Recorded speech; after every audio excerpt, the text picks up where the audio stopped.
Breaking news, the Chicago Bears have signed tight end James O'Shaughnessy. So let's talk about it, what is going on, y'all. Faiz Sports Talk back at it with another video.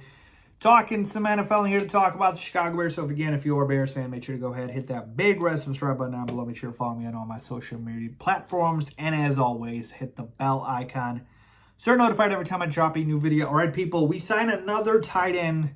Bring on the tight end jokes. In all seriousness, folks, let's talk about this. All right, so the Bears signed James O'Shaughnessy, who was formerly of the Jacksonville Jaguars. He's been in the NFL for a number of seasons now. He actually was on the Kansas City Chiefs as well. That is the connection with the new Chicago Bears GM, Ryan Poles. So maybe that is where the signing is kind of coming from.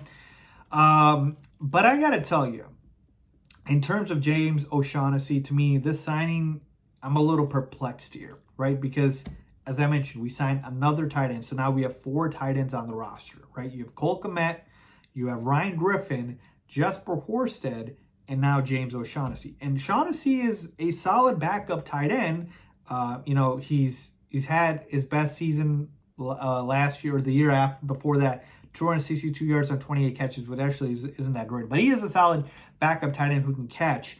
But you already have that in Ryan Griffin and Jesper Horsted. So it's like, what's the point of bringing in another tight end?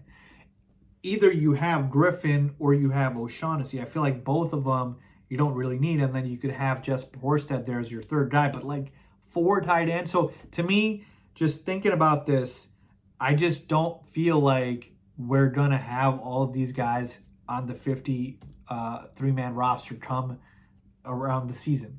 Like, I don't see that happening because you don't need 4 tight ends. So to me, is Jesper Horsted the odd man out? But then you signed Ryan Griffin. So it's like, I'm not saying James O'Shaughnessy is bad. By the way, he's a local kid from Naperville North.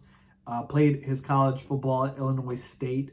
So he is a local kid. So welcome home, James. But it's just, I don't understand if they are going to keep all 4 tight ends on the roster, because that to me seems like a little bit of an overkill.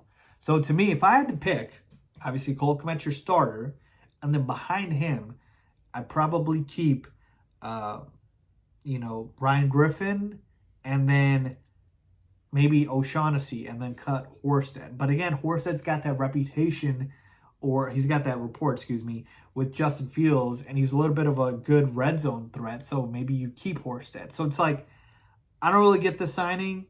I wouldn't keep 4 tight ends on the roster, but again, it's a 1-year deal. Let's see what Ryan Poles is up to here. But yeah, he's just a depth piece on the tight end chart, and who knows if all 4 of these guys are going to make the roster. Well, we all know Cole Kmet will, but who knows if all 4, each on its own are going to make the roster. We probably will carry 3 tight ends. That's probably what I would do. 4 seems like a bit of an overkill, but let me know what you guys think, man. Let me know down below. O'Shaughnessy, he's okay. He's a backup tight end. He can catch a little bit. He can run a little bit. But yeah, when your best season is 262 yards on 28 catches, that's not very good. Yeah, for depth option, I'm fine with it, but I don't want to carry 4 tight ends. So that's where I'm at. Let me know what you guys think. Leave a comment down below as always. Thanks for watching.